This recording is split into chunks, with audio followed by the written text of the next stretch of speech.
ఇద్దరు పొగడ్డం, వెనకాల 20 మంది తిట్టడం. మోదిషి నేనెంత ఆనందంగా ఉన్నా. అసలు నా జీవితంలోనండి మా నాన్నగారు మమ్మల్ని కష్టం తెలియకుండా పెంచారండి. ఇక్కడ నాన్నగారి మీద గౌరవం కాదు, నేను ఏ కష్టం తెలియకుండా పెరిగాను తన గురించి చెప్పడం. కష్టం తెలియకుండా పెంచడము తప్పే, నువ్వు నీ పిల్లల్ని పెంచడము తప్పే. ఏ తండ్రి అయినా కష్టం తెలియకుండా పిల్లల్ని పెంచితే వాడు తప్పు చేసినట్లు లెక్క. కష్టాలు తెలిసేలాగే పెంచాలి.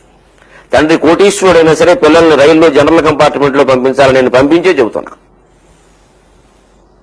వాళ్ళు సంపాదించుకున్న ఆస్తి వాళ్ళు ఖర్చు పెట్టుకోవాలి. మన ఆస్తి ఇష్టం వచ్చిన జలసా చేయొద్దు, దాని విలువలు తెలియవు. కనీసం ఒక 20 ఏళ్ళు వచ్చి ఒక ఉద్యోగంలో చేరి పెళ్లి బాధ్యత వచ్చే వరకు వాళ్ళకి ఏసీలు విమానాలు అలవాటు చేయకూడదు.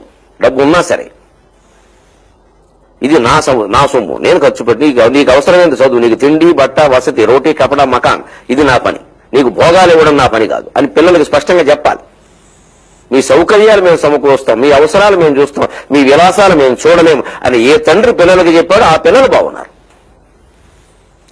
మా నాన్నగారు నన్ను ఇబ్బంది కష్టం చిన్నప్పుడు చాలా కష్టపడ్డామండి. ఆ కష్టం మా పిల్లలు పడకూడదు. ఇది ఆలోచన తప్పు. పిల్లలు కష్టపడాలి.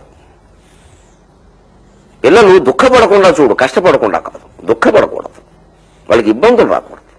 అందుకని విలాసాలు మొత్తకూడదు.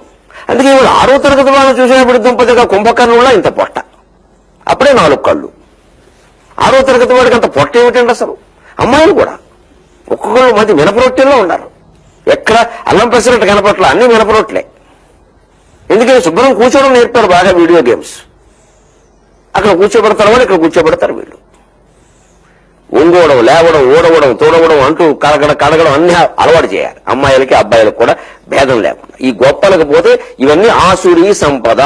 ఈ లక్షణాలన్నీ నేను గొప్పవాడిని, నేను పెద్ద యజ్ఞాలు చేశా, నేను గుళ్ళు కట్టించా, నేనేదో చేసేసా, ఇవన్నీ ఆసురీ లక్షణాలని చెబుతున్నాడు భగవంతుడు. మీరు ఇవి అట్టి పెట్టుకోవాలో లేదో తెలుసుకోండి. ఆవేశానికి మన్నించండి. మళ్ళీ 23.5 గంటల్లో